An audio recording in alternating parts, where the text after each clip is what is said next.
Come on, connect. How's that? Okay, that's good. Hey guys. Should I sit this way? Come on. How you doing? I got a lot I wanted to talk about today. Well, let's see. I keep thinking of random stuff. Um, God damn, these last few chapters of One Piece going on. I wanted to sit down and like go over some of this stuff. Also, like maybe talk a little bit about the Come on, got a mess over there. Oh, why don't you stay? I see. You little shit camera. I see. Hold on a second. My camera being a fuckhead. Sit down there. Clean up over there. And hold on. I don't have a stand for my tablet. There it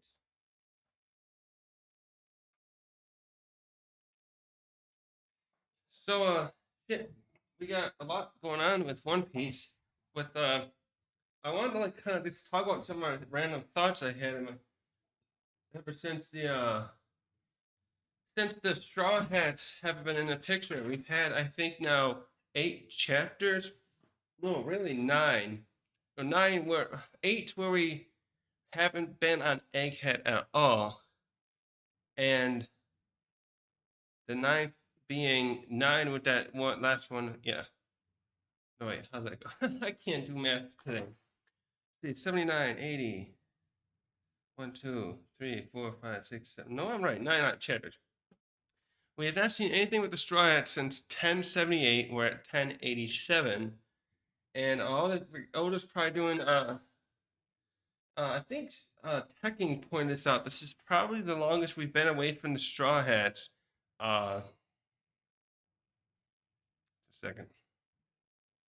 This is probably the longest we've been away from the Straw Hats. Wholly like this. We with the making plans for dinner. Um, we had Luffy. How did Tekken say it? Like we followed Luffy, so he's the main Straw Hat. So when he was on his adventure though at Amazon Lily, um, Impel Down, and Marineford, that was the furthest longest he's ever been away at that point since he met each of the other Straw Hats where he had a big adventure. But now it's the whole group. We've been. This is the first we've been away from the whole group of the. Also, this whole Straw Hat crew. This is the furthest we've been not seeing what they're doing. I believe. Hold on a second. A little chat things just in case. Sometimes you guys randomly come up and talk to me, and here it is. So the first thing, where did I want to go? I guess the last chapter. Um, we had 1087. We went. This is also the first time that Oda, with this intermission Oda had, he he no, he actually did do it another time. So he went over. Oda jumped among I should have counted about 5 different scenarios, 5 different places. I think in the last several chapters. So we saw like let's see, I should have wrote those down. So we had let's see, we had dragon, we have honeycomb, we have Garp, Vivi, and then wasn't a few more. Oh yeah, we saw where Blackbeard is himself, and then we saw where Shanks is. How many islands is that? So we and one of those, the one with Vivi is actually a flashback going back to Rajwa. So in the last chapter, though, I was interested. So he jumped back to where Garp is, and actually, when I did the review, I should do this more often with these videos like this. I should go over the I feel like I have to go over the official release because I'm always doing these unofficial translations. Usually, like I've lately been using the TCB scan website. Um, And the other day I used the OP scan that someone linked me to or told me about in the comments when Tekken reviewed it. The TCV scans didn't even have it that time. I was like, God dang it! How'd he get his chapter review out like that? Well, like that day, I wasn't like he's 2 hours ahead of me, so I don't care like that. But I was looking on that website all morning to try to the one I like to use to try to wait for the chapter to release. It was so frustrating when he is like, where is the chapter? So I want to go over this chapter again quickly because I didn't really look. We had the we had that.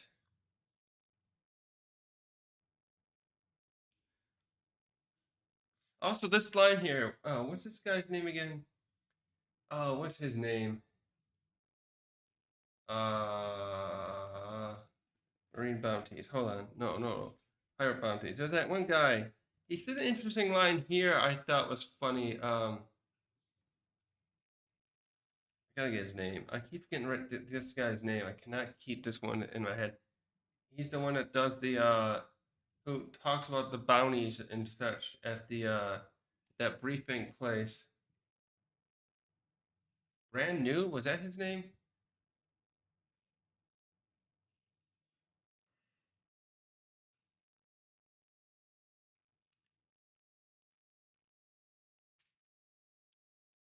Uh,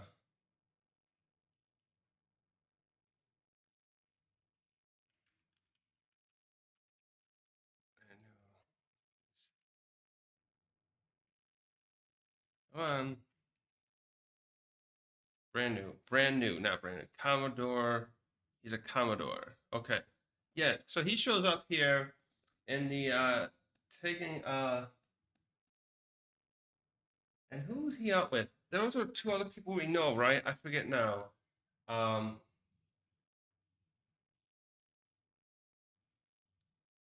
so the where'd they go? Oh, get this over here. I should get another monitor. Go like that, and that. Oh, now I can't see my work in progress. Uh, he takes out. I think that was supposed to be. Oh,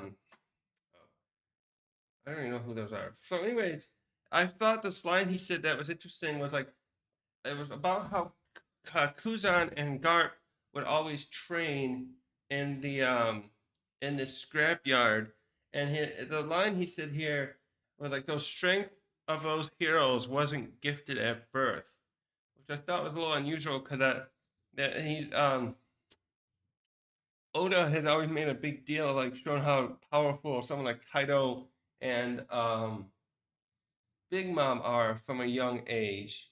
Big Mom in particular, I think he showed quite a bit more, where she was always rampaging uh, when when she was going around as a young girl with that guy who's the cook, the one who's what's it, douchebag, her oldest son's father.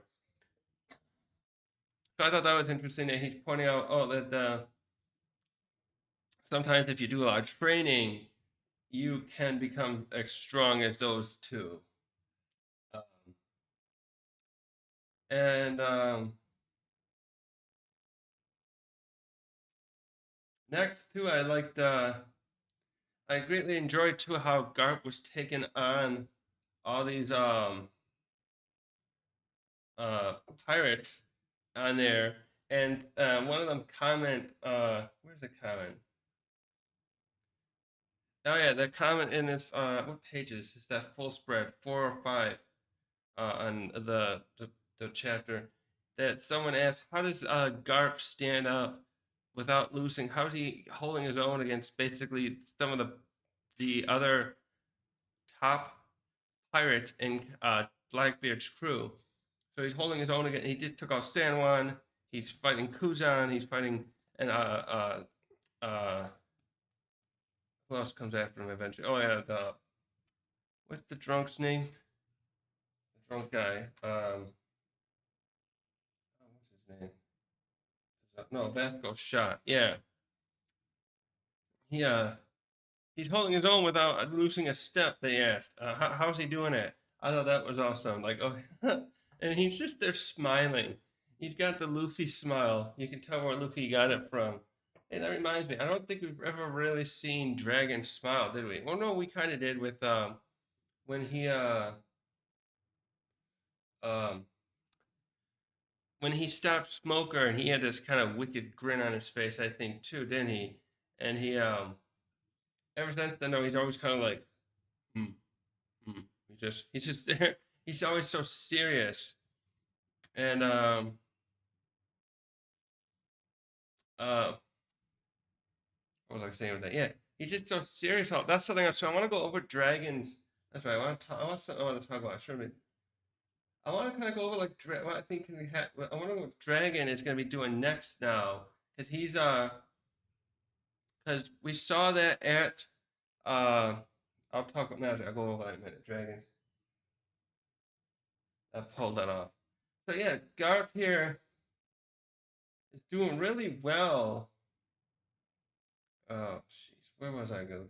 Garth's doing really well here with the against these guys, and it's just like he's it's just like it reminds me of Whitebeard. I feel like this is what we could have saw too with Whitebeard if he wasn't sick.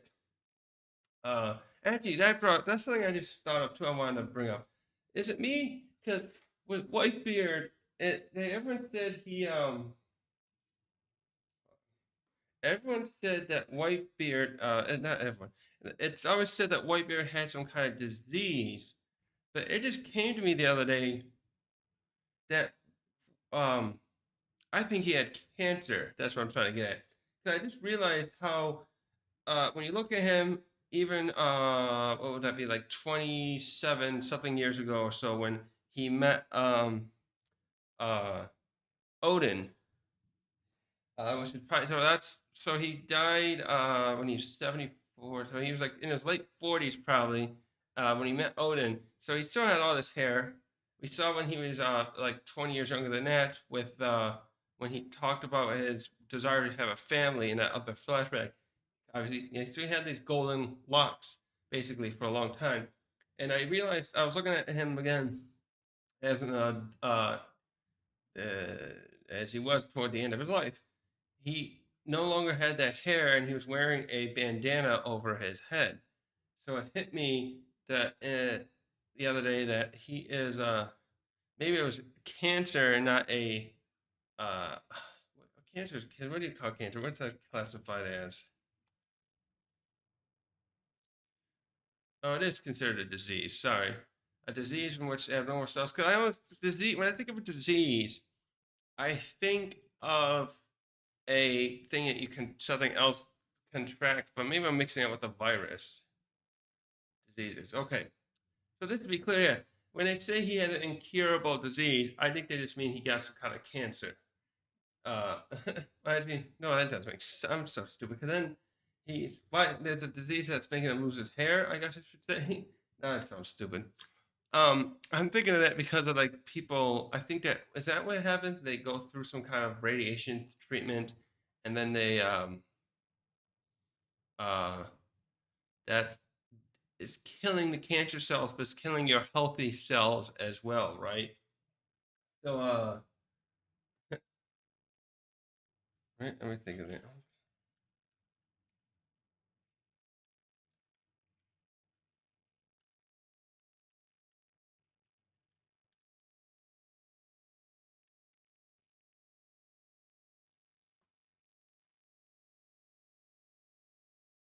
Oh yeah. But what if they what if they probably would have that? Would they have that kind of medical treatment? So chemotherapy is usually what kills your hair follicles. So that's what I'm thinking. Like, what if does Whitebeard doing chemotherapy to try and help? I saw they were doing IVs to help him when he I think that's when what's his name that messenger from Shanks visited Whitebeard's ship. I can't think of that guy's name. Anyways, yeah, that was just a random thought. I was like thinking, what if the disease was just cancer and he was treating that, I guess, and that's how his his hair came out like that. Because they just said a disease. Oda never mentions that too with Roger. Like, what did Roger have too? And it made him. No, you should look that up. What kind of actual incurable diseases are there? Look, I'm totally off.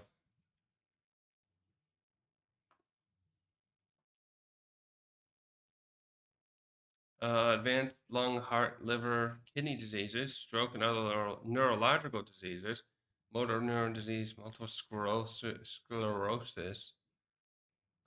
Goodness, there's a lot of stuff out there that they could have had, I guess.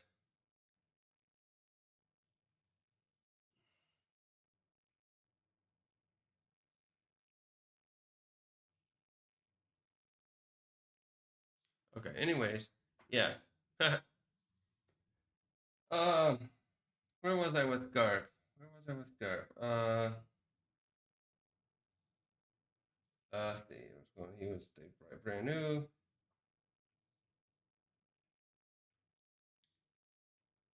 Give me a moment here. Come on, come on.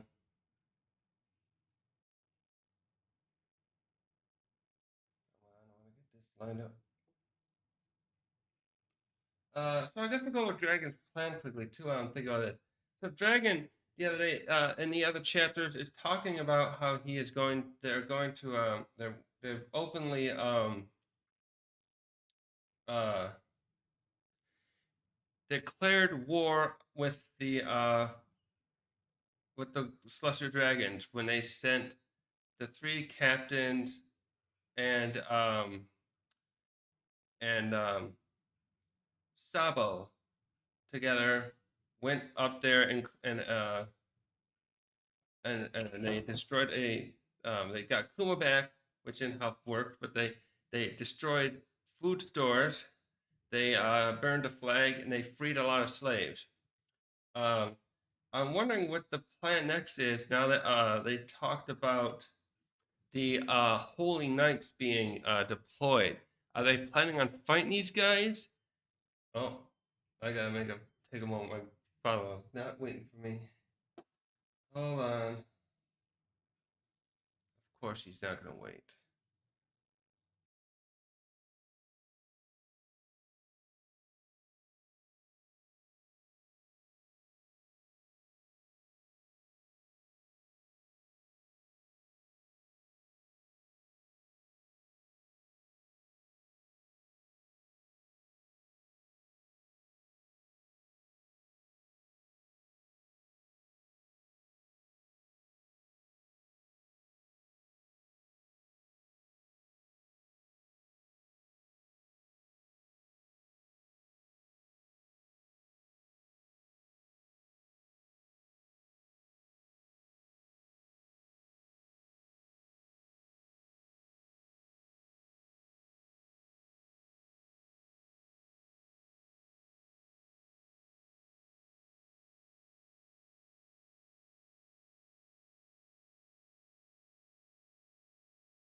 All right, finally back.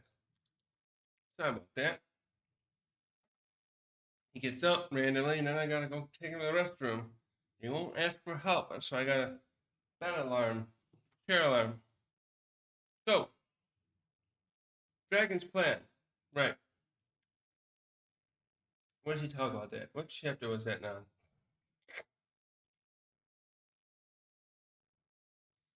Um, so I'm just wondering how what Dragon's plan is with these holy knights, because it appears to be I'm trying to find how many there were. Uh that's where Waffle helps her escape. That's 1085. They show that guy and it's there.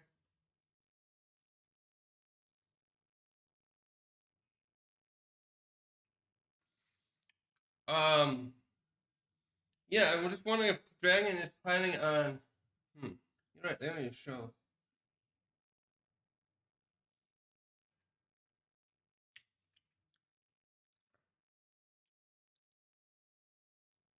So Dragon, also too, I wonder what Dragon's plan has been to deal with the Holy Knights.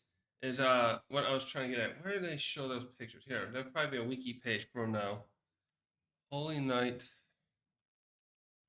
Cause like how do they?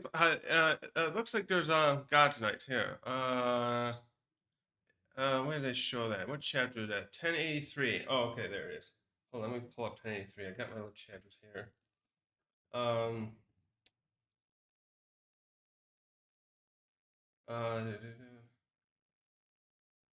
there they are. And a silhouette next to Dragon's face. One, two, three, two.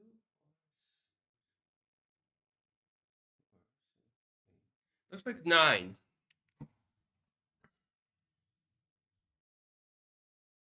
So he looks prepared. Dragon speaks here as if he's knows that this like he's like saying this is when the fight will really begin when the Holy Knights are deployed. So I just wonder how he's planning on engaging them. Because so far their plan has been about causing uprisings in other nations, and now they have like recently had 8 nations successfully have uprisings. Unfortunately, one's destroyed now, which they found out. Uh, and he talks too about influence. I think he talked up. Yeah, they also had influence in a dozen countries total, and those eight of those succeeded out of that. So was that 2/3 of what they did worked there. Then he says this. Then the fighting's really going to begin. And so far, with the other stuff they just did was like a sneaky strike into the Marijois. I'm just wondering if Dragon is really going to do some head-on action at some point here, or like how is he planning on taking on the God's Knight? My thought was like he should are they gonna like God's Knights? Are they gonna go out and try and track him down too, or are they gonna like some of them probably will stick around? I would think at Marijois in case another sneak strike comes now, because I mean they had the admirals there. Green Bull and Fujitora showed up, but like will they be told to stand down now? And will the God's Knights a couple stick around there? Probably more than a couple. They'll probably keep like I thought they would split them maybe in half, and then what do you call it? Have have what am I looking for? Have the other half go out and hunt down uh these guys.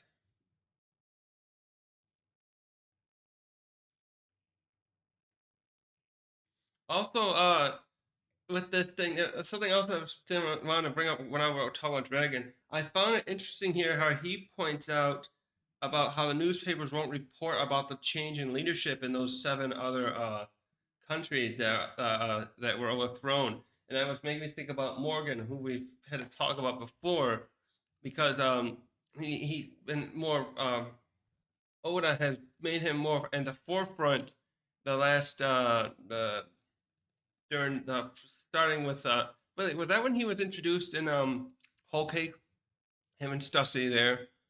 Then he and then in the Wano interim, he starting with that point there, especially he uh CP Cypherpole sent an agent undercover so that he wouldn't post. What story was that again? Now, I can't remember.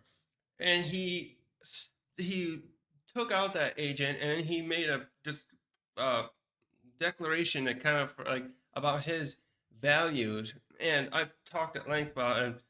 A little odd. He seems a little at odds with himself, but because he calls himself a journalist, but then he he uh he when he's talking here with when he's talking with Vivi, he talks about how he's so what am I getting at? When the Cypherport agent came after him, he's like, no, I'll put in the stories I want. I like he's trying to say I have my pride as a journalist, but then he talks to Vivi here. Where is this? Hmm. There it is. The end of ton.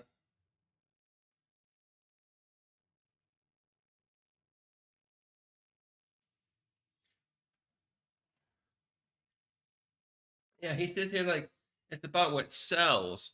It's about the entertainment. So, because he's gonna what is it? He wants to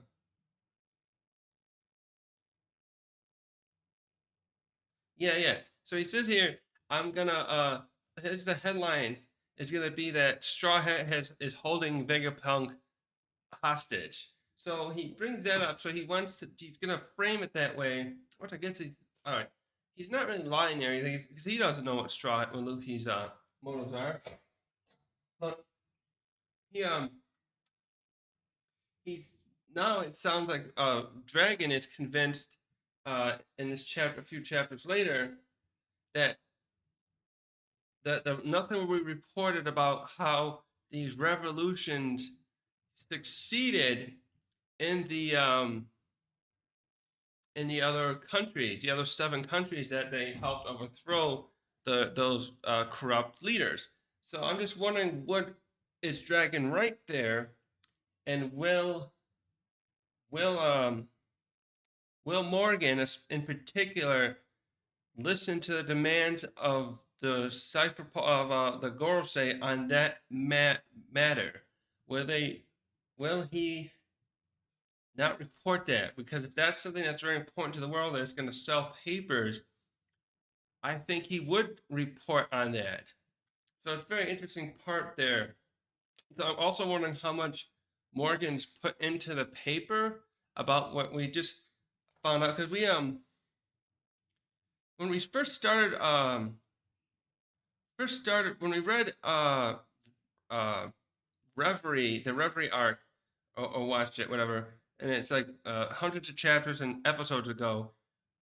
Nothing in particular seemed to have been that interesting, except we knew that. Oh, how much did we know back then about the we knew that the Revolutionary Army was sneaking into there, but unless I'm recalling wrong, it didn't seem like there would have been anything of interest from when Oda first showed us that that Morgans would want to put into the paper. But now we see that a shit ton of stuff happened, especially because Cobra's dead and Vivi's disappeared. Um, Wait a minute, too. Is that timing funny? Oh yeah, that's this thing. I was just thinking because Vivi's there with Vivi and Wapple are there with Morgan's now, right at the point where they've learned about Egghead, and I was just wondering, this is like a month after her and Wapple escaping Reverie. So just I wonder how long they've been hanging out there with Wapple. And then actually it must have been they must have been there most of the time because I think Wapple got in the Wapple's been communicating with Morgans for a while and he contacted him. I think he ran that ship they stowed away on when they escaped.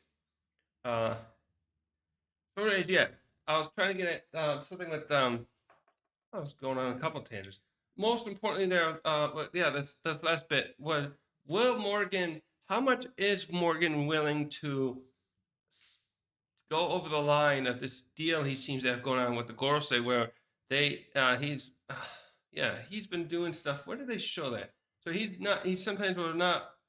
They'll have stuff hide in the paper, hide stuff in the paper. And now he's like, now that this stuff, more stuff is going on that he wants to sell the papers. I'm wondering how much he'll start putting ignoring them, and how much this will how long will the Gorosei stand this? Because he's who was that? Grand I think it was Grandline Review was making a video about how he's basically kind of the most powerful person, and but we know now about the willingness. Well, we don't send Ohara the Enies Lobby arc, how far they're willing to go sometimes to take out stuff that's inconvenient to them. So I'm linking too. Morgan's here is probably going to be in a lot of trouble with the world government soon if he's going to start like whatever happens exactly. For example, I think a great turning point here is if he finds out a lot about what actually happened here at Egghead, the climax that we're eagerly waiting for Oda to bring to us. Um, I wonder if he's gonna his report. Morgan's reporting that will finally put him in the crosshairs. Will they have no choice but to send another Cipher Pol, another probably like a CP0 agent? One of the other ones we know are we're at Reverie, and they're not. It can't be right. Bluchi, what I'm saying is what I'm saying, or they or Kaku, because they're deployed right now uh at Egg, and um I don't know what's going to happen with them actually. So I'm just imagining one of the other ones will be deployed if Morgan reports way too much of this uh, to the uh, to the world, and he's going to finally be taken out. Um, Actually, if that happens too, because that would be two birds with one stone for the government, because for the Gorosei and Eam, because he ordered the Gorosei to make a priority to locate Vivi. So there you go. He can find that they can find her and take out Morgan's. Um, yeah, so I'm just wondering what will Morgan's draw the line in listening to the government or not at this point? Because he clearly took out that one agent before, and now is flying around with his ship to avoid. Actually, that's something too. If his ships, they got that new flying thing. What if they can use that to try and track down his thing? All right, what did he here? Wait, why can't I get rid of this stupid thing on my page? I'm trying to remember what it was. Morgan's. There we go. Hold on. What was it he reported? Was that to do with let's see. Let's see. The dee dee dee dee dee dee.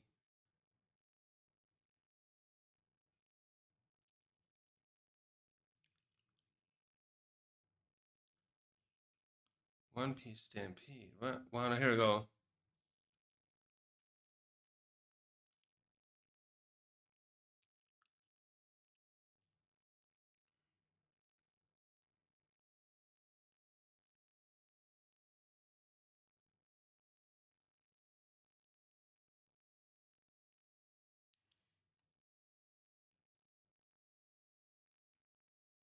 What was that item?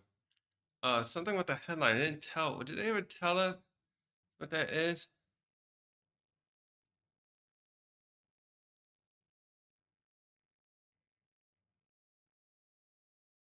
Okay, we're after about the engines. Also, what was that? Wasn't that something too with the other Cypher Paul agent? The one who escaped, the last one who escaped from Wano, that of the ones that were there waiting for the outcome. Uh, didn't they somehow like Luffy's Gear Fifth picture? Did that guy sell it? And that guy, are we gonna see if that guy gets taken out by Lucci or anyone else for releasing that information to Morgan's? Um, Oh yeah, and this thing, that's it too. Duh. I was just thinking about this egghead thing and how this can put his life on the line. Will Wapple, not Wapple, this is definitely, will Morgans have the balls to uh, reveal what Wapple saw and put in the paper? If he does, that will definitely put him in the crosshairs. So there you go. We might not see much more of Morgans if that happens. Uh, where did I start with this? Oh yeah, because of the dragon doesn't think that the papers will reveal about the new leadership in those 7 countries. So in back to Dragon's plan, does he plan on a?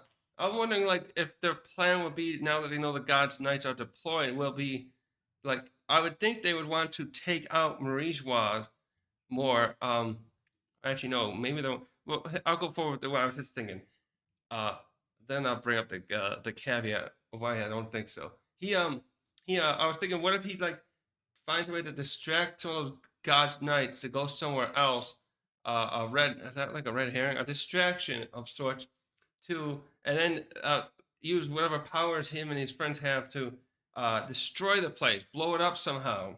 I think if they took out Marijois itself, made sure the Gorosei in particular now left to find out Im, if they could take them out, then they could easily topple the rest of the world government's infrastructure. Well, they don't want to topple it. They want to just reform everything else, probably, but they have to take out the head. They have to cut off the head so they can fix everything else in this case. Now, I'm just wondering if that's going to be part of Dragon's plan and why he didn't just have the others do something like that. But it looks to me, first, based on what I just thought through with the what they did do achieve when they were there, it's probably not the case they're going to do it like that because they want to like have the world see how weak the world government is because now they cut off the food supplies. Those other nations, I think they said, weren't gonna be supplying any resources to the world government. Or did they say that again? Uh, is it 1083 or 4? Oh, right here maybe. Yeah, yeah. They stopped. They're not paying a heavenly tribute, and they're not exporting natural resources. See, now that I really think about it, yeah, this is the world government really is acting like an empire. I was just thinking about this the other day. They're technically an empire, and all this bullshit with the reverie and the stuff where they have these other nations who are supposed to be equal, the 50 top ones of the 170 or whatever it is. The this really is a the uh celestial dragons and their stuff too. They're all operating as an empire because the heavenly tributes basically taxes, taxes and exporting resources for them to use as they please. This is you think like Rome, Great Britain in the decades, centuries past. Going to see for Rome would be like they were taxing the provinces and I don't know what kind of resources they'd be getting. I mean, they back then it'd be slaves too. That's resource to them in its way in this horrible way. But certainly like when Britain and France were colonizing in like Asia, someplace they'd probably be looking for like getting resources like rubber or petroleum once they knew they had to get that from the Middle East, that kind of stuff.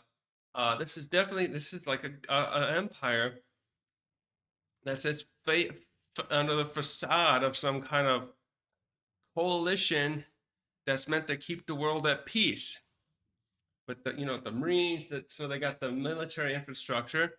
They probably got other bureaucracies we don't really haven't really elaborated on. We know they got Cypherpol as well as their spy agency, their intelligence agency to help keep peace, as it were. And they also have their the military, the yeah, like what other bureaucracies? What do they do to? Yeah, what else is it? I feel like I'm missing a third one. We get something. Um. Oh wait, it's almost 5. I need to do something. Uh. No, no, no. Not that. One Piece. Uh. Global regime. Yep, a regime is a good way. Uh.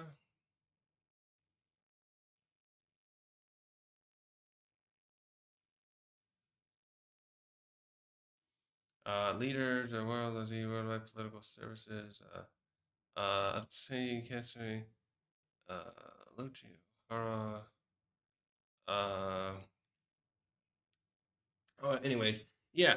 So we don't know much. What was I going with this? The other bureaucracies with the way they're running stuff. I wonder if they have a who are there? Oh yeah, well the Heavenly Tribune and stuff. They must have stuff too to bring in that money and distribute it, and the resources that would go through some kind of businesses, or maybe it's something else that they run to for the use of those resources as needed. Um, so what? Oh, I was trying to get, yeah. Right now, Dragon's plan is to yeah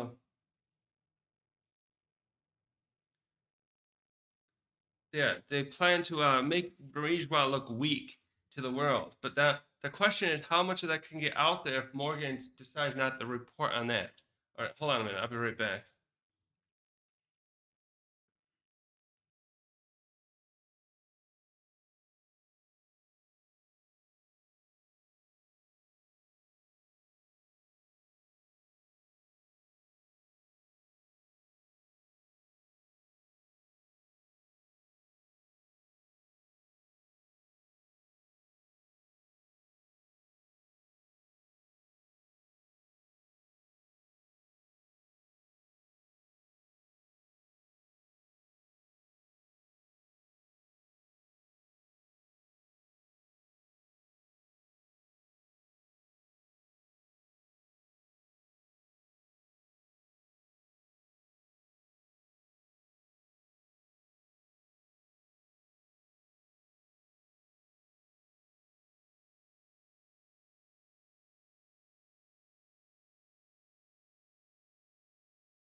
All right, I'm back.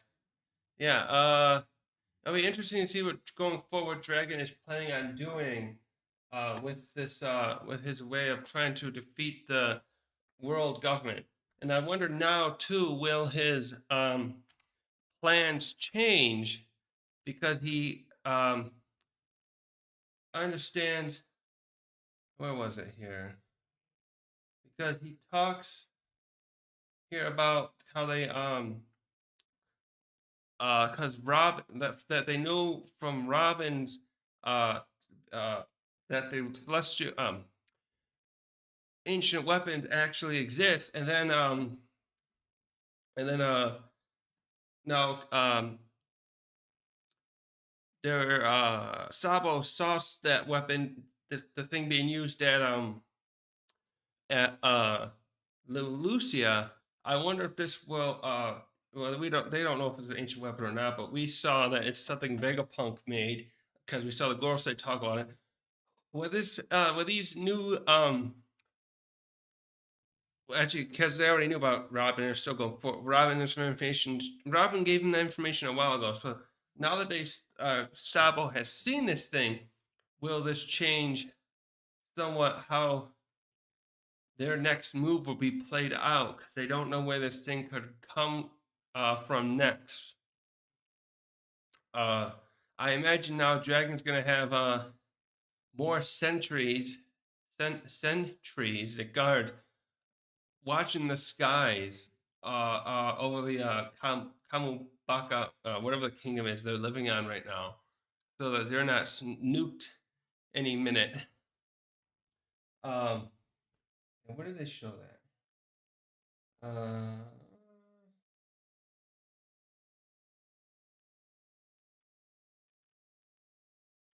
That was 1085, 1086.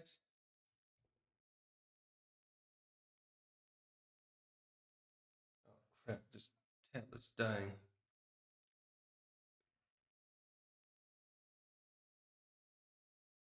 Yeah, right here.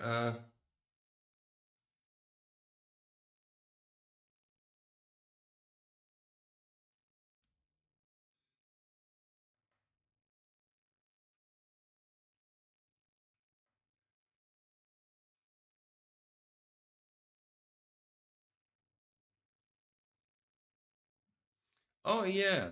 Here's something else too. What's the name of this kingdom? The Nerona dynasty. I wonder if we have anything else that Otis hinted at that would tell us about where this Saint Emu that's mentioned as one of the 20 founders is from. So anyways, yeah, the other thing, yeah, I just finished what I finished off there is then uh oh yeah, and this thing too, because we know that Vegapunk did make this thing, and Ivankov points out that the dragon, that's gonna be something when they, if that really is a thing that like Vegapunk made that without understanding it what they were gonna use, that's gonna be something of a demerit, especially from Ivankov here on Vegapunk, because like if Vegapunk successfully escaped with the Straw Hat, my immediate thoughts are that he would want to be taken to the Revolutionary Army to take refuge. And there you go. The Sabo and Dragon and everyone are gonna be like, "Hey, did you build this thing here that some weapon that can be take out islands with laser blasts?" Because Sabo here just saw this thing take out Lucia a couple weeks ago. You might want to explain yourself. Um, oh shit, what was I gonna say too? Oh, but on the topic of like Dragon and like Garp, like in the last chapter we saw how Garp in the flashback was pissed when he let me see if I got that. Yeah, he's talking to Kuzan in a flashback and during their training about how upset he was that Dragon became a revolutionary, or started a revolutionary army. Let's see, where is it? Let me find it.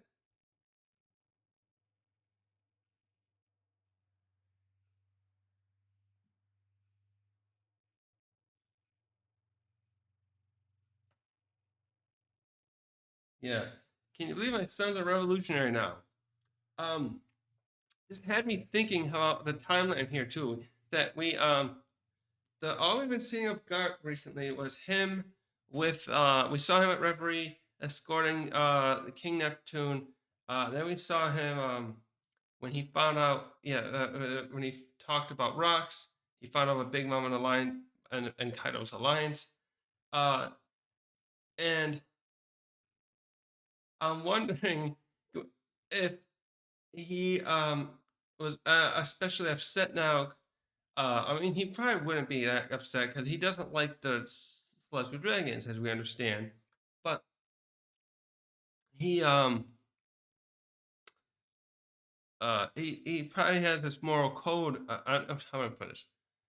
How did he feel when he saw that Stabo and the others attacked Marie Joie? That's what I want to get at. We didn't see anything about that. Now we just have him followed up with him after we found out about after Kobe was taken by the Blackbeard. I'm wondering what happened. I want to see what Garp felt when he found out the news about the Sabo and the other captains attacking Rijwa. I wonder how he feels now about Dragon doing this stuff, and if anything else happens, say Dragon finally appears and fights somewhere.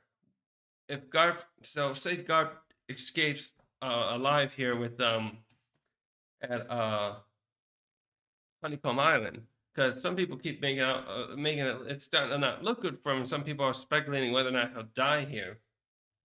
Say he doesn't die, and if something else happens with Dragon, will he act in any way? Will something make him compel him to perhaps leave the Marines finally, to help his son, to confront his son? Something. I want to see those two together soon. I just wonder what will happen with that. Because we and of course, if we get that, then we can glean maybe some history on why Dragon joined the revolution or formed the revolution, or what was the seed for. We know that the final straw was O'Hara, but what was the seed that making him want to resist the government? Because he talked about it with my hair is pissing me off. Hold on a second. Let me get a hairbrush. I can't stand this.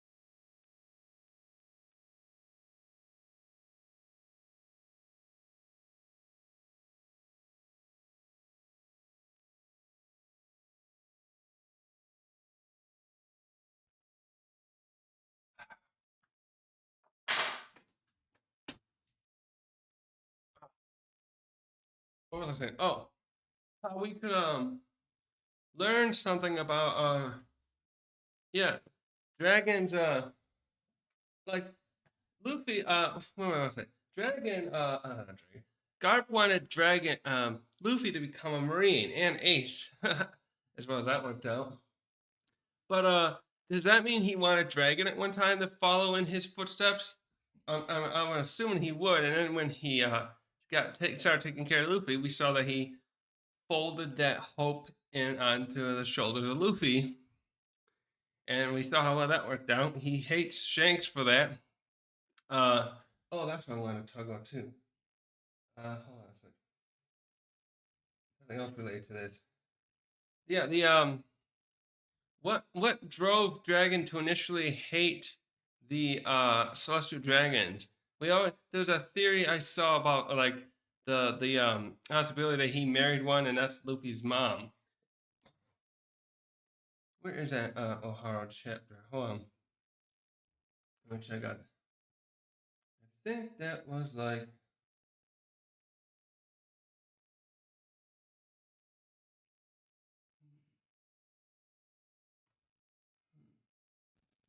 not that one.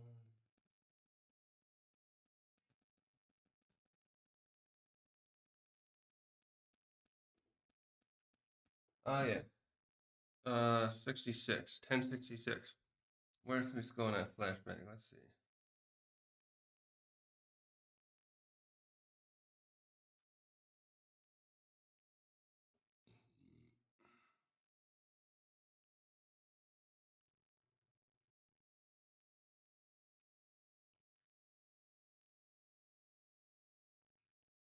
Here we go.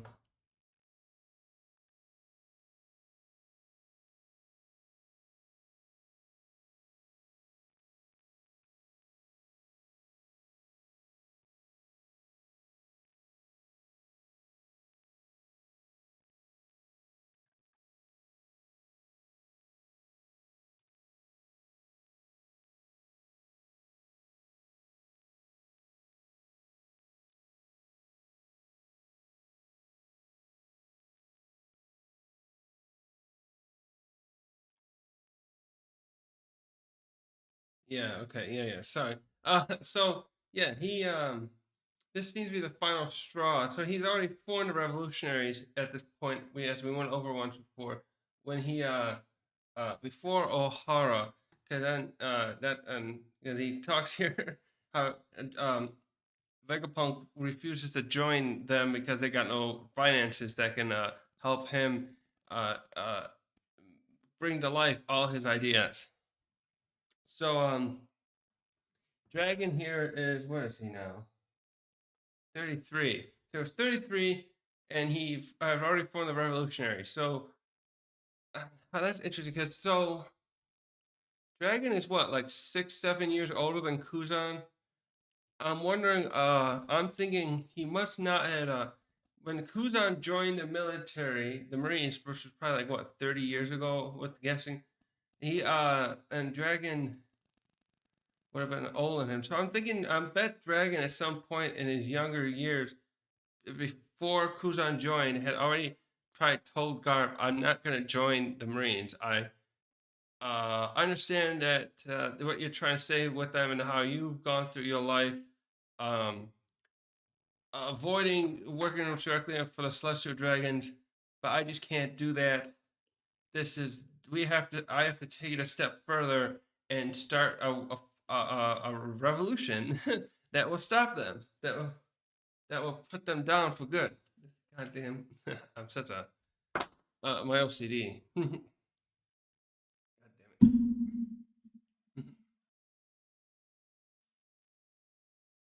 Can't stand my hair does that. So anyways, yeah, I really want to know what Dragon so also too that reminds me, I wonder what Dragon was, how Dragon felt about what he found out. I wonder oh there it is.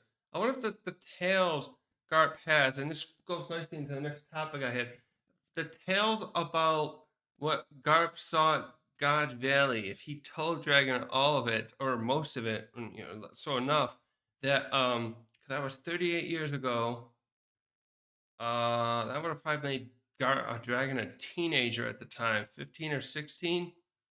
Um, I wonder if that story is part of what influenced Dragon first of all to feel this something awful happened that Garp defended these people though. They hear about the slaves. The slaves would probably be the big one. If he understands about the slaves from Garp, that could be it too. And I'm sure there's some other impetus though. Damn it. I'll just leave it alone. So also, so yeah, I'm wondering what Dragon's plans. Yeah. So that's about it. Uh, Next I want to go into that God Valley a little bit more because I was thinking about the other day how I was thinking through what reading this recent chapter, how that Garp is really and then this is commented here by the other these other pirates watching Garp kick ass against uh Blackbeard's captains, the ones he left behind, and it made me think uh, back to God Valley because we found out about when we found out about the God Valley incident. We know that Garp and Roger went up against Zebek, and under his command were Whitebeard and Big Mom and Kaido and those Shiki. And I was thinking at that time, like, how the hell could those two take on the over a half dozen formidable enemies. But now looking at how Garp is handling uh, formidable enemies now, uh, I am not so. Basically, I was thinking that there must have been more people there that who were on Roger, and well, we knew he had Rayleigh, so there's three. I know there was that other guy with the axe that's his. I think it was an officer. Roger, one of Roger's top guys. So maybe there was that too. Um, so let's say four, but you know, that's still like four against over half a dozen. But now I see how well Garp can handle himself, and we know Roger was the badass as well. I'm starting to see that perhaps that Rocks would have needed even more people of that caliber under his command to have a chance against Garp, Roger, Rayleigh, etc. Um, Also, I'm wondering too with that is that too because there's something there with there's that line. Someone else has already been picking this apart, but there's that line um, because now apparently Shanks' father is that guy we just saw at the end of 1086. Um, what's his name? Saint Garling. Yeah. Um, shit.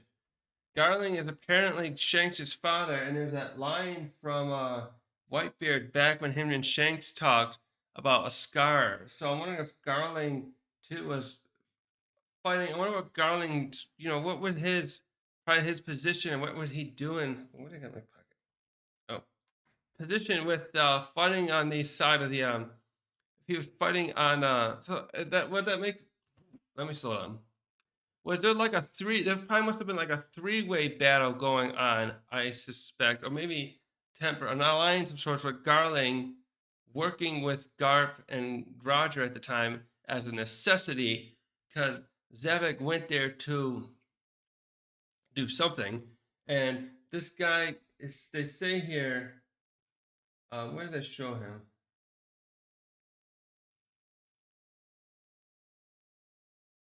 Oh no, someone once hinted that he was like the king, but this one here says he distinguished. It was a dominating figure who once distinguished himself. See, this is why I got to start reading these chapters. So, wait, let's see. Is that what they say? Let me see what they've someone's put for his wiki here again. Here's the wiki again. It helped, very helpful. Okay, no, if he's a Supreme Camera as a champion, okay, right. So that's right. So that's how it would have worked. He probably well, still there could have been an alliance. I was gonna say he was the king. For some reason, I kept thinking he must have been the king of God Valley. Maybe that was one of those bad, the raw translations I read. But that would have meant yeah the Whitebeard Scar right. So he probably fought against White. They probably dueled each other on at God Valley, and so I was just thinking. So lose my train of thought. There must have been I was thinking that yeah, the alliance of necessity with Roger. So Garp probably got summoned there when shit was starting to go bad. Garp was probably there, summoned there to help as reinforcements. Maybe like the God Valley Knights were already the Holy Knights were there, because that was a place that used to guard. Partial, some of them would be stationed there at that time to guard it, because others would probably still be in the Marijois. So this guy was there clearly, because they say so. So I was just thinking, yeah, he must have fought. Maybe Roger and Garp and them all kind of fought against Zebek and Big Mom Kaido and everyone at that time to try and bring down the Rocks Pirates. Now that just makes that whole situation even more interesting to think that he's there. Also, isn't that where Shanks? Wait, because Shanks was found there, right? So how is he left behind? Because this guy's a noble, world noble too.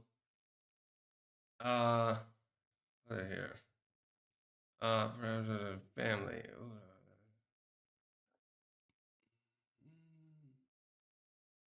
Wait, so wait, where's his I think that was in one of the movies or something. Cause I haven't watched.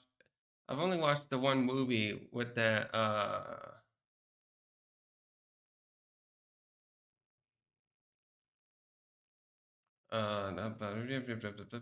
How about his early stuff? Yeah, we know about his hockey. Uh, backstory. Where is that? Oh yeah, so right there. Yeah, he's found at Round Valley when he was just an infant. Um. Oh, I bet I know how. Duh. Oh, that's so there's something. If God Valley was some kind of home for the um a home for the celestial dragons at that time. That must mean is so I bet for a while there, even that St. Garling might have thought Shanks was dead. They're probably with all the fighting that happened at God Valley. God Valley's gone now because of that.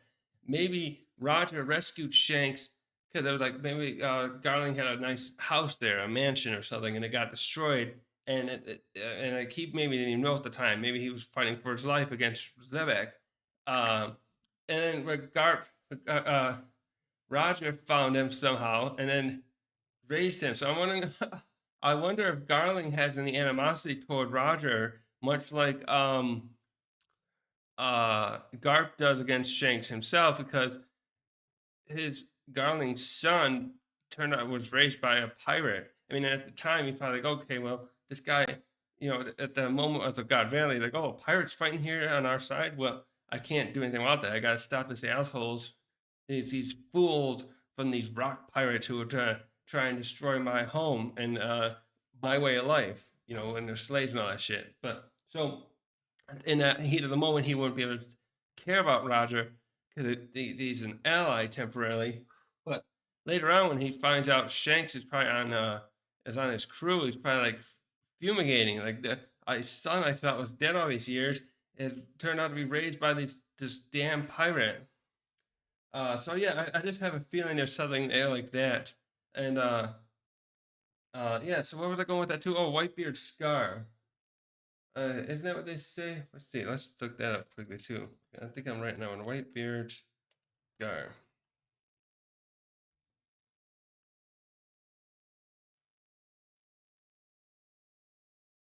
Oh yeah, there's some old stuff there.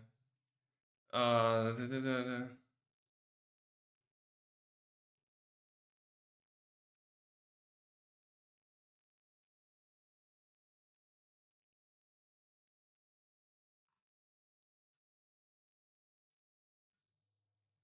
Oh yeah, because there's that thing here about. I'm sure. I'm trying to think why I pulled this. I'm trying to think why I heard that, but because he says to Shanks here. The wound I got from that guy aches whenever I look at your face. So,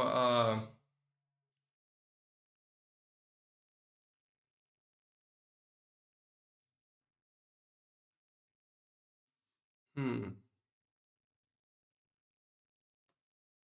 I wonder if anyone's pointed this out yet.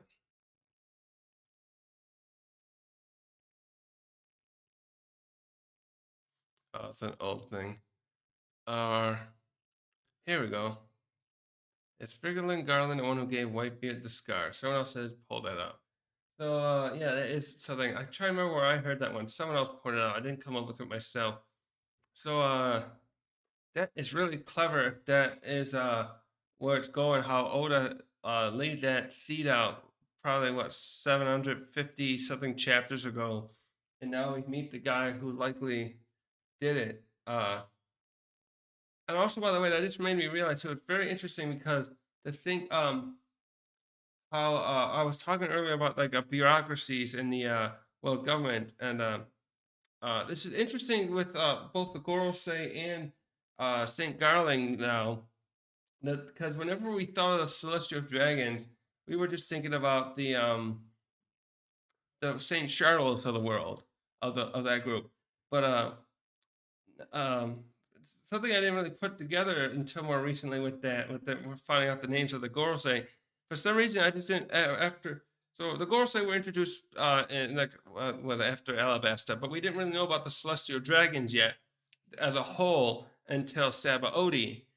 And something I didn't really put together here is how is it that these five guys who are ruling the world seem to have power over the girls, the other celestial dragons?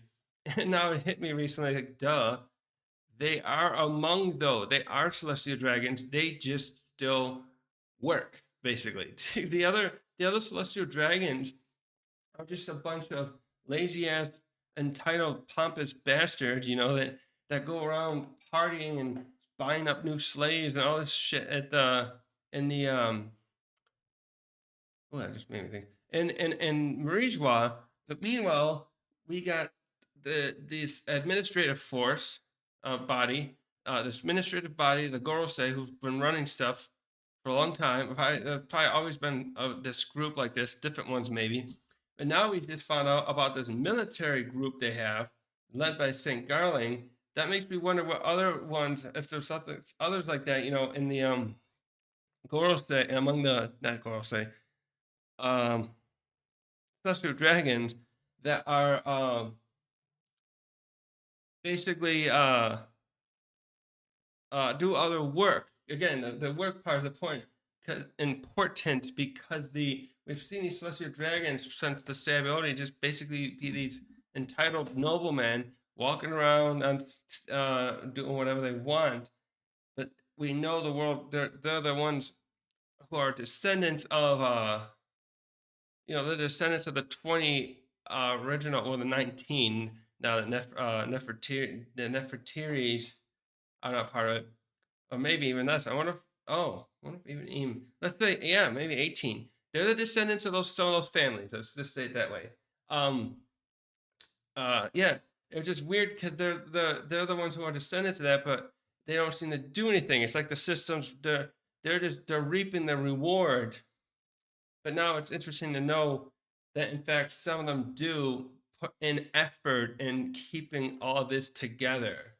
That they're not just leaving it to other people below them who work for them to keep this system going. Hold on a second. My cat wants to come out. Nikki, what's wrong? You don't need to go outside right now.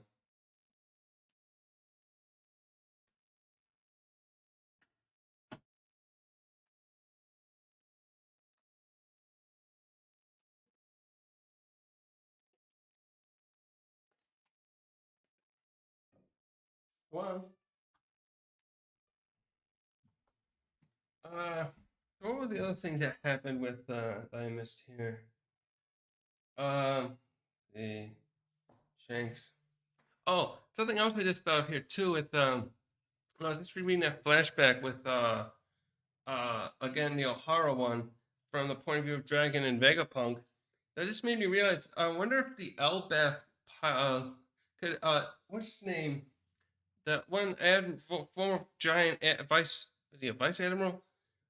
He comes back with giants from Elbaf to collect those books at O'Hara 22 years ago.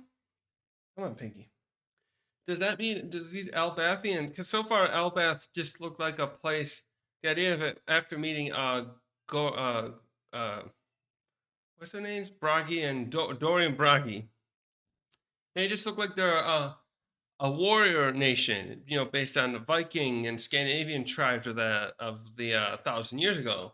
But now we see that they also at the very least they have all of Uhara's uh, library there. So I'm just wondering if there's like are other members there that like have vast stores of information of other types of stuff going back thousands of years, because uh, that's something important here too. See because the giants live longer. The giants of the One Piece would live centuries. Come on. So if you think about it, you can have it would only been like 3, maybe 4 generations back that the world that the event of the Void Century happened for the Giants. Hold on, I gotta get a charger for my uh, tablet here.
Yeah, so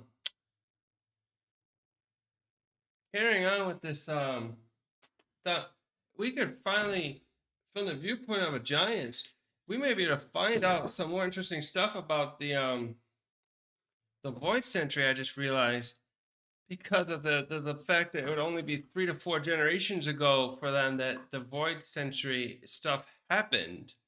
Uh, like Doria Bragi won't know. They're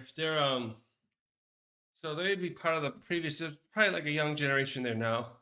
Doria Bragi are like what 200 to 300 years old, maybe a little older, and they're look middle aged, and they would not have been born. And then who was that old one? We saw that one old timer warrior that Big Mom killed. Okay, who was that? Let's find out. That guy too probably is too old to have been someone who knows, but like that guy's kind of like a father.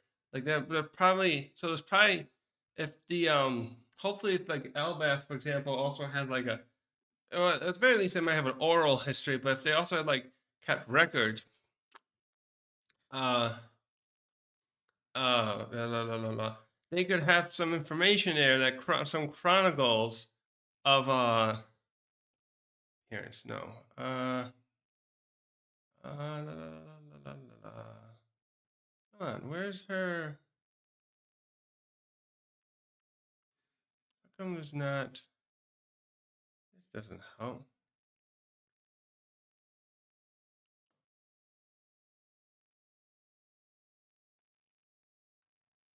Uh, bomb on Elbath.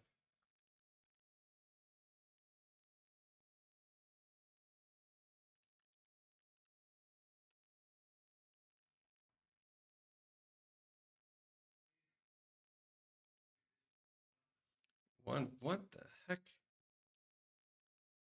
Wait, let's do Big Mom history. Come on.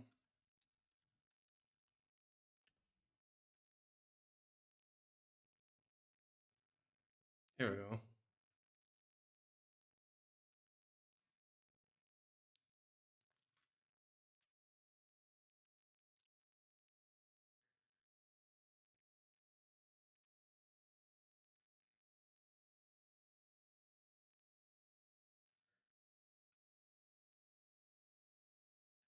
Hmm.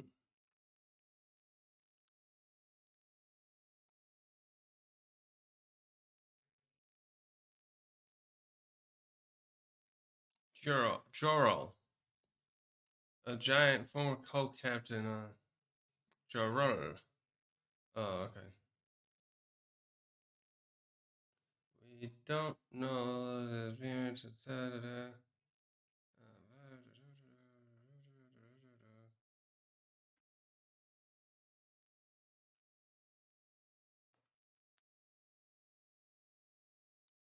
Uh, he only injured him.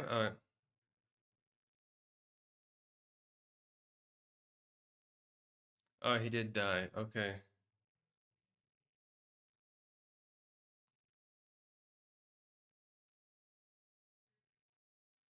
Hmm. Yeah, we don't know his age, but he's a few hundred years. He was like what? Really, he fought Jorel and Jarl. Wait, this one's Jorel, and there's another called Jarl, and they don't show. Who fought alongside each other for 3 centuries. Yeah, at least 3 centuries old. So yeah, he the Elbath, the Elbath. I feel like we'll also have could because Elbath we know about from when we saw Dorian Bragi, and it became a focal point where we knew that this would probably help Usopp because he is enamored with the idea of being the brave warrior of the sea and overcoming his flight. You know that flight or fight type of mentality. Usopp's is flight unequivocally, and he only fights when he like he'll overcome it at times because he knows he's got to help his friend.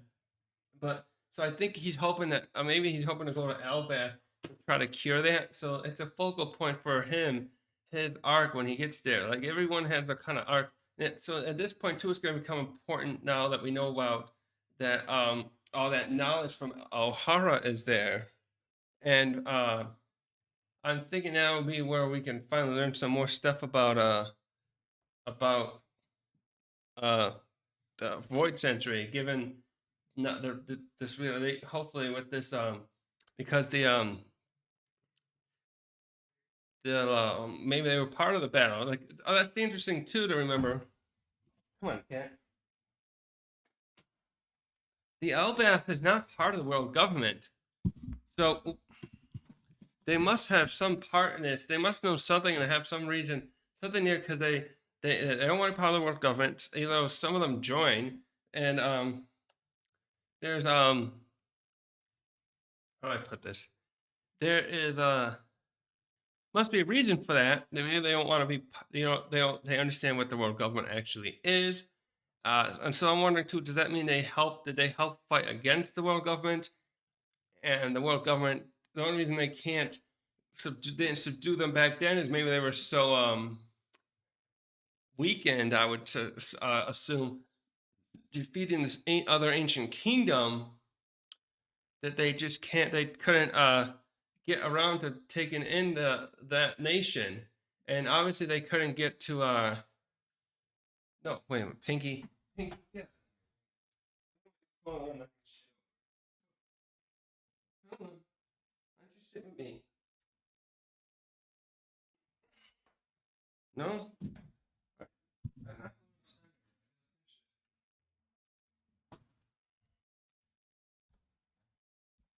The Wano, I was gonna say.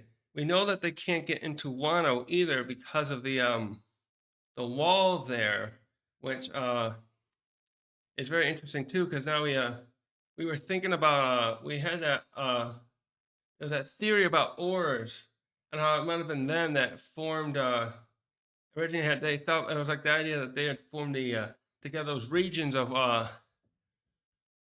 Wano, but also what if they put up all those walls there as well to the walls to keep protect that nation from the world government. So what other defenses once the imagining defenses that if the giants could form is amazing. So also that that just had I had a thought too with that just now that maybe that's how the that's the plan of the world government with that, as well as like trying to uh subdue these come on, what are you doing? Stop it. Get over here. As well as trying to like subdue these nations that are under the revolutionary is turning against them. What if the world government would want to use that weapon that Vegapunk has made and that to finally subdue nations like Wano and or uh, Elbath, excuse me.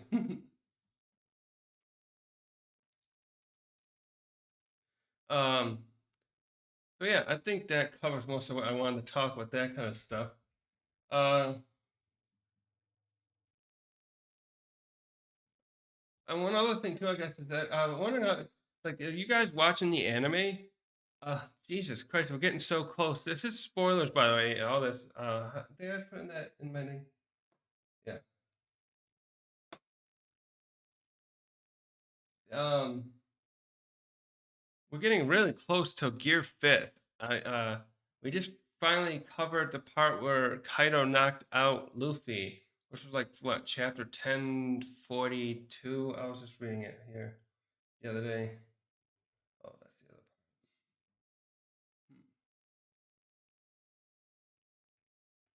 part. Yeah, so we're at 1069. So it looks like 1071 or so. We're probably gonna see Gear Fifth, I bet. And we let's see, where was that? It was the end of 1043 that we first glimpse 1044 officially. We see uh the Gear 5, or Luffy's Awakening, and now we're like 1071 or 1069 in the anime. So we really, the anime really has gotten itself ahead of that in terms of like putting out. And I don't know if that would just be because I know they have some filler, and I've never really watched those. I don't think I've watched any of the filler. I'm just not interested in watching filler most of the time. The anime, what I'm trying to say is anime's like now, like in terms of episodes, the episodes are like, if you count like the raw numbers of them, it's only about what is that? 18 behind with the chapter numbers, but it's not actually caught up in the story. It's just amazing how I'm bringing that up too because I was rewatching the early seasons and they covered more chapters back then per per episode because they got to the Grand Line I think by episode 62, 63, something like that in the beginning. But that by then was chapter 100 or so, 101 in the manga. But now we're at chapter 10,087. But by the time that chapter gets translated, it's gonna probably be like episode, so 1087, and now we're at 1069. That'd be like 1100 at least before we probably get to this chapter. So and then the anime by the manga by then will probably be like 1000. Well, how many episodes ahead are we? Let's see. I can't. I'll have to choose that. I'll have to do that math later. But anyways, that anime, the episodes are freaking. I love the animation they're going for. Uh, I kind of like this the best, I think, of all the animation. Although I also like the older stuff as too.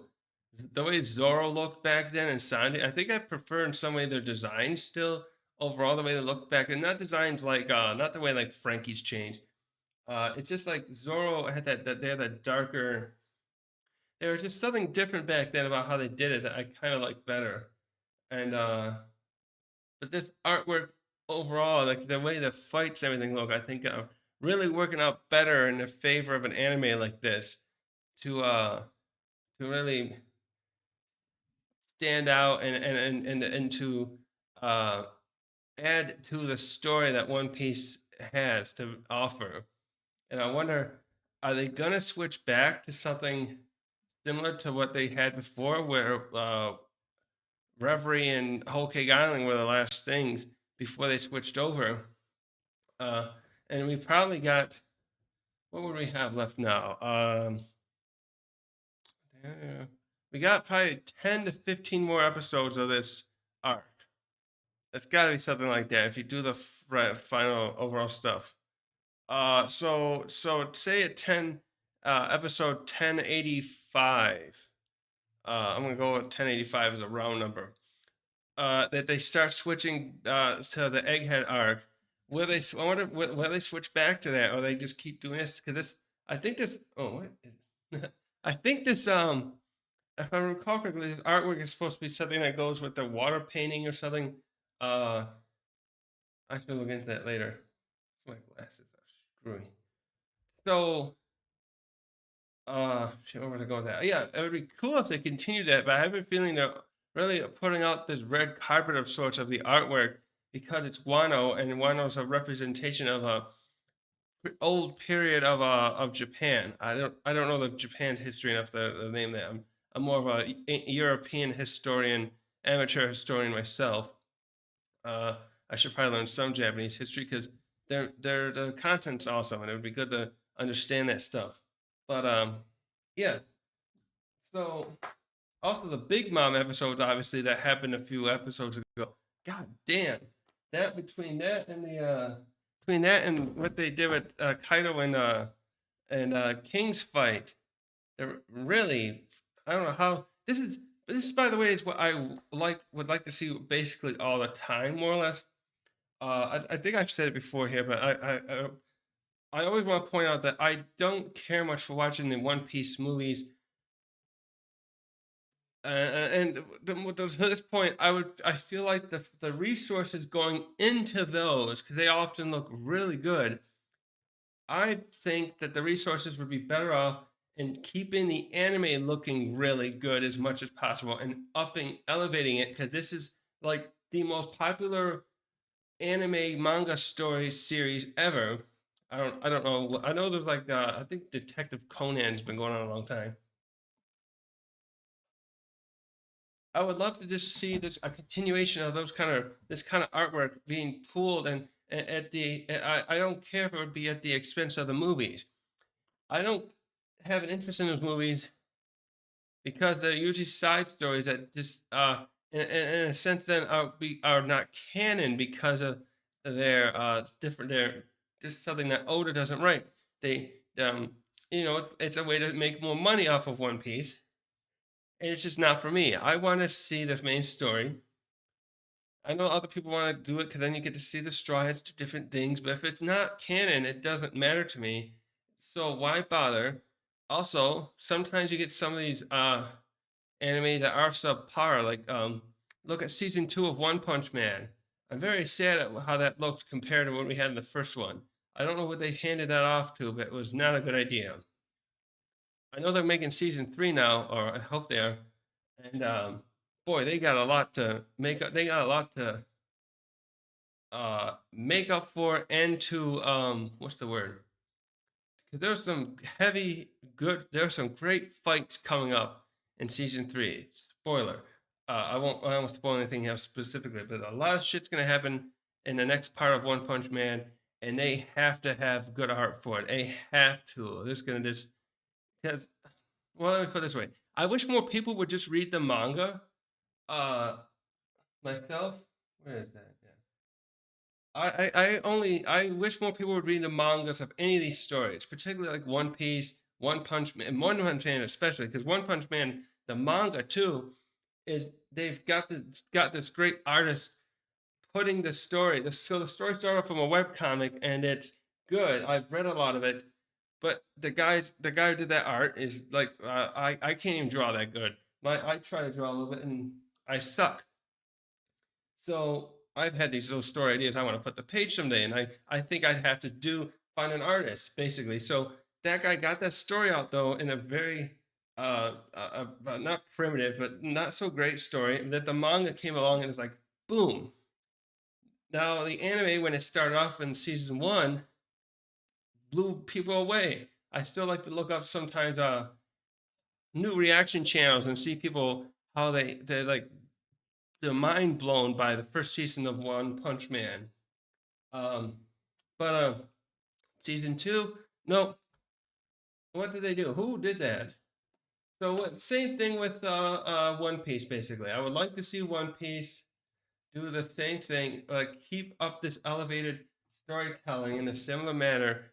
And if that means some of the money from movies has to go away, I'm sorry, it's fine by me. I don't want. I don't. I want this. I want the anime to be good.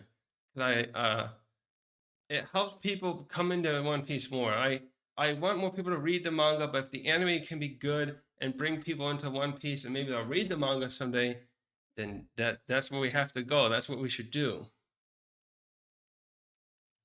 So who did One Punch Man season 2? No, what production company? Here it goes. Come on, Google. What are you doing?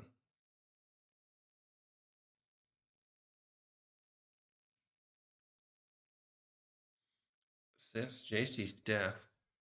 Who were the ones that did the first one? Let's see.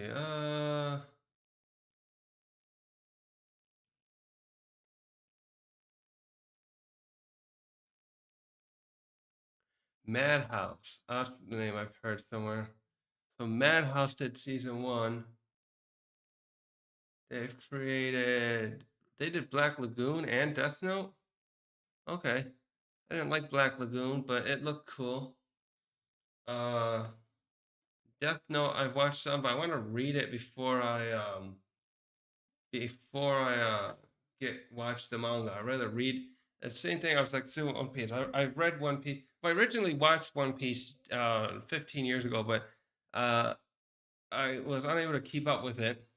And then about 5 years ago, I started reading it again, and now I'm watching it sometimes. I still haven't watched all the anime, but anyways, I prefer read a manga first, then check out the anime. Oftentimes, although lately I've come to start trying to in my attempts to keep up with trending anime, I do usually start watching the animes first, and then I look up the manga afterwards, such as the Danger in My Heart. I finished that season last month, and I want to make a review on that soon, but I have to rewatch it again, and I want to read some of it too. So Madhouse did this. Uh,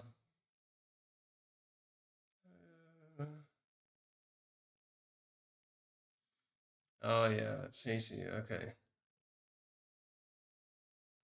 and they waited till 20 last year to announce that it's going to get a third season. Wow. Oh, probably because of COVID and stuff, right? So, la la la la la la. So where was I with this? Oh, the animation. Yeah. So the Big Mom fight. God damn, that one was my favorite. So I'm anticipating what's gonna happen with Kaido and Luffy, obviously, and they're hyping it up good. I know they hyped it. They had the Gorosei a few episodes ago talk about the fruit lost to history. They already hinted to it. Who's who bring up stuff back the ways in this arc, and then now they have Zunisha showing up. They're doing a great job following Oda's stuff, and I'm trying to figure out if that went along that way exactly. I reread the Gear 5 Kaido fight. I have to go back and read the build up again. So the Big Mom fight was great. Watching all that stuff they did, the fluidity, the way that Law jumped around with or teleported around, the way kids building those mechs. Also, I'm trying to remember. Did they even do?